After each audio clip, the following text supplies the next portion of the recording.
રોજનું કમાઈને ગુજરાન ચલાવનાર શાકભાજીના ધંધાર્થીઓ છેલ્લા 30 કરતાં વધુ દિવસથી ધરણા પર ઉતર્યા છે, પરંતુ આજ દિન સુધી તંત્રનો એક પણ અધિકારી તેમની મદદ માટે નથી આવ્યો। વાત એમ છે કે જોધપુર વિસ્તારમાં છેલ્લા ઘણા સમયથી શાકભાજીનો ધંધો કરનારી દબાણ શાખાની ટીમે લારીઓ ઊંધી નાખી અને ત્યાર પછી કોઈ વૈકલ્પિક વ્યવસ્થા નથી કરી। શાકભાજીના ધંધાર્થીને પ્લોટ પણ ફાળવવામાં આવ્યો, પરંતુ ત્યાં મસમોટું ભાડું વસૂલાતું હોવાથી પરવડે તેમ નથી અને ગ્રાહક શાકભાજી ખરીદવા કોઈ આવે તેમ નથી, જેથી નજીકના વિસ્તારમાં પ્લોટની ફાળવણી કરવાની માંગ કરાઈ। આજે આ વિરોધમાં મહિલા કોંગ્રેસના પ્રમુખ જેની ઠુમ્મર પણ જોડાયા।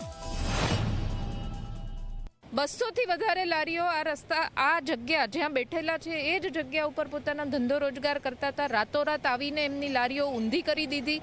એના પણ આ લોકોએ વિડીયો બનાવ્યા। જે મોબાઈલમાં વિડીયો હતા એ મોબાઈલ લઈ ગયા। આ કયા પ્રકારનું તંત્ર ચાલી રહ્યું છે? 38 દિવસથી કોઈ એમની ભાડ લેવાવાળું નથી। એમને જે જગ્યા ફાળવેલી છે, જે અહીંયાથી પ્રહલાદનગર રસ્તા ઉપર, એ કેટલા સમય માટે આપે છે એ પણ કોઈ ચોખવટ નથી કરેલી। અત્યાર સુધી મુખ્યમંત્રી સહિત તમામ લાગુ પડતા તમામ વિભાગોને 6 થી વધારે આવેદનપત્ર મેં આપ્યા, ફરિયાદ આપી, પણ કોઈ સાંભળવા તૈયાર નથી।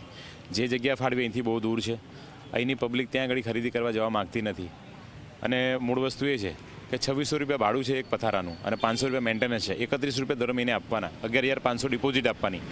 આ પ્રકારનું રોજનો રોજ ખાનારા લોકો કઈ રીતના ભાડું પોસાશે? કંઈથી દૂર અહીંના લોકો જવા માગતા નથી, કઈ રીતના ધંધો થઈ શકે?